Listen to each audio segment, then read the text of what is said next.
think there's a clear winner, and then there's a complicated winner, but I think it's probably the more important winner. So the clear winner, when we start off, is beauty. So think Ulta, Bath and Body Works, Sephora. Okay. Of all of the segments we saw, they were the one group that really overperformed.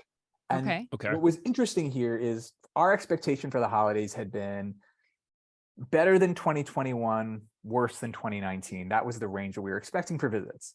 What we saw in most cases was lower than 2021 and lower than 2019, except for beauty. Beauty was blowing things out of the water from the very beginning. And I think it's this unique confluence of factors that kind of drive core trends for that segment. So, we see the return of events, we see the return of going to work, driving that kind of makeup push, while health and wellness still drive the rest of that kind of product range that these kind of brands focus on. And I think there's also this super experiential element that drives people to the store. And like, as much as we love kind of digital testing technologies for what makeup or fits your specific skin tone, it's still better done in a location. Yeah, without a doubt. So that's something that's really big. But then when we think about, Ethan, can I ask you a question there real quick? So I just want to make sure I heard this, because we're actually, for those watching now, we're seeing this information live too. We have not seen this information ahead of time. So Ethan's sharing it with us so we can digest it in real time with all of you. So I just want to make sure I heard that right. So compared to 2019, most store traffic patterns were actually below those levels. Is that right? With the exception of beauty here? Yeah. And 2021, which is the harder challenge. Yes. Right. I had no idea.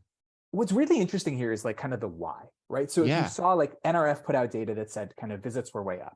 But what NRF does is it asks people, did you visit, did you not visit a retail location? So it's this kind of binary question. What we're looking at is how many visits did you make? So if you went to, in 2019, you went to Walmart and Target, and then this year you went to just Walmart, we're seeing a decline. Whereas for NRF, they are asking last year, did you visit? This year, did you? And if you went this year and you didn't go last year, that's an increase. So it's a different perspective, but what's been really fascinating is, again, that dynamic of why. So we're seeing visit durations increase. So if you look at like Target and Walmart, that median visit duration was up pretty significantly. And so the experience in those locations was extended. And there was this kind of early shopping season again. And then there was that late surge that we saw at the end of the holiday season. And that's kind of like the key takeaway of one, the visit meaning more because people are going to fewer places, but they're spending more time.